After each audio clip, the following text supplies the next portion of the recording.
बेटे की आंखों के सामने माँ फर्श पर पड़ी थी, पर कोई नहीं था जो उसका यकीन करे। हेलो गाइस, आज से मैं एक एनिमे एक्सप्लेन करने जा रहा हूँ जो बहुत ही अंडररेटेड है और लोगों को उसके बारे में कम जानकारी है। तो एनिमे का नाम है इरेज्ड और ये इमोशनल और सस्पेंस टाइप का एनिमे है। अगर लास्ट तक देखेंगे तो नए नए रहस्य खुलते रहेंगे जो आपको सोचने में मजबूर कर देगा। तो एपिसोड में हम आगे बढ़ते हैं। एपिसोड की स्टार्टिंग में हम मेन कैरेक्टर को देखते हैं जिसका नाम सातोरू है और उसे मांगा बनाना पसंद है, इसलिए वो अपने मांगा को किसी कंपनी में अप्लाई करता है। पर उसका मैनेजर कहता है कि इसमें और अंदर जाकर बनाना होगा, पूरी गहराई से, इसलिए तुम्हें और सीखने की जरूरत है। तो फिर सातोरू अपने घर चला जाता है और यही सोच रहा होता है कि और गहराई से बनाना होगा, पर मुझे अपनी सोच की गहराई में जाना पसंद नहीं, मुझे डर लगता है। फिर वो अपने काम पर चला जाता है।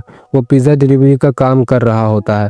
तभी आयरी नाम की लड़की उससे कह कर चली जाती है कि उसका दिन अच्छा जाए, और वो ऐसे डेली करती थी, पर सातोरू उसे जानता तक नहीं था। फिर सातोरू अपना डिलीवरी के लिए निकल जाता है और रेड लाइट की वजह से रास्ते में रुका होता है। तभी उसे एक बटरफ्लाई दिखती है और वो कुछ देर पहले यानी 1-2 मिनट पहले वाली टाइम में चला जाता है। वो बताता है कि जब भी कुछ दुर्घटना होने लगता है तो वो ऑटोमेटिकली 1 से 5 मिनट पहले टाइम में चला जाता है, यानी अब कुछ दुर्घटना होने वाला है। तो फिर वो आसपास देखने लगता है तो वो एक ट्रक को देखता है जिसमें ड्राइवर सो गया था और ट्रक चल रहा था। फिर वो ट्रक का पीछा करने लगता है और उस ड्राइवर को उठाने लगता है, पर वो नहीं उठता और तभी ट्रक एक बच्चे से टकराने वाली होती है। तभी सातोरू उसका हैंडल पकड़कर घुमा देता है तो वो बच्चे की जान बच जाती है, पर सातोरू का नहीं बच पाता। इस दौरान वो एक कार से टकरा जाता है। फिर वो अपने बचपन को याद करने लगता है, दोस्तों के साथ वाली पल, और वो एक लड़की को देखता है जो हमेशा अकेले रहती थी, किसी से बात नहीं करती थी, और फिर वो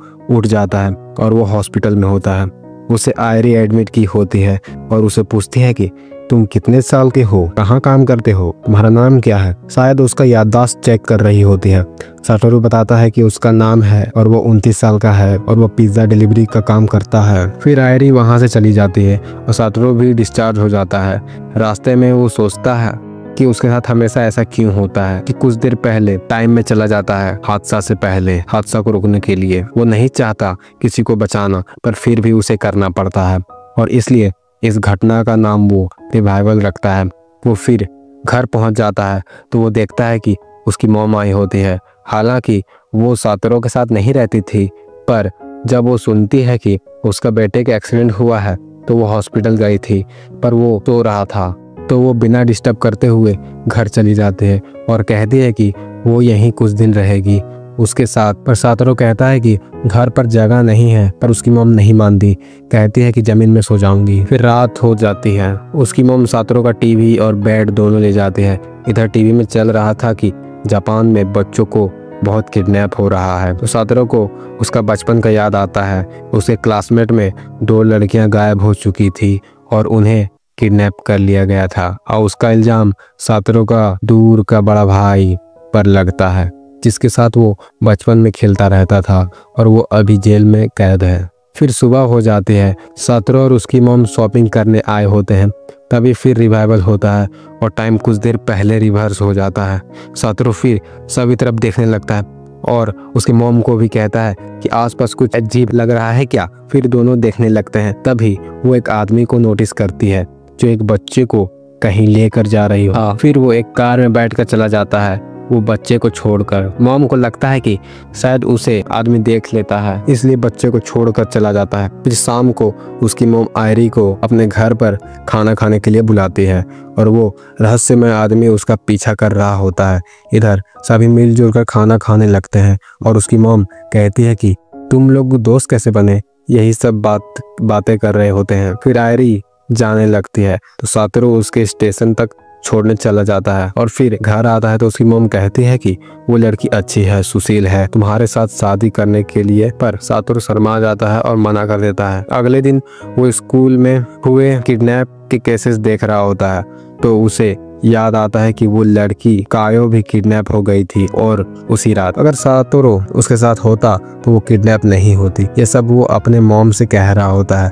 इधर उसकी मॉम शॉपिंग कर रही होती है तो वो कह रही थी कि उस दिन वो आदमी को कहीं देखी है, जाना पहचाना लग रहा था। फिर उसे 18 साल पहले वाले केस में कुछ याद आता है और वो किसी को कॉल करके जांच पड़ताल करने लगती है। फिर घर जाकर कहती है कि सातोरू को जल्दी बताना होगा।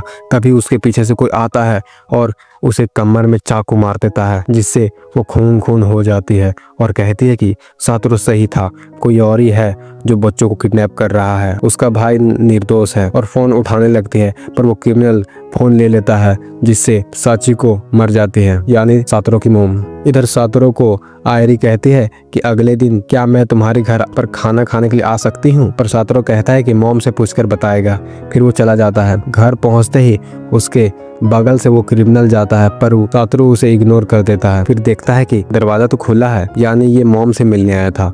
वो फिर अंदर देखता है तो उसके पैरों तले जमीन खिसक जाती है उसके मॉम की लाश को देखकर। फिर वो उन्हें उठाने लगता है, तभी चाकू को देखकर पीछे हट जाता है। तभी उसके घर पर एक पड़ोसी आ जाती है सब्जी देने के लिए, पर सातोरू को देखकर वो समझती है कि सातोरू ही है जो उसकी मॉम को मार दिया।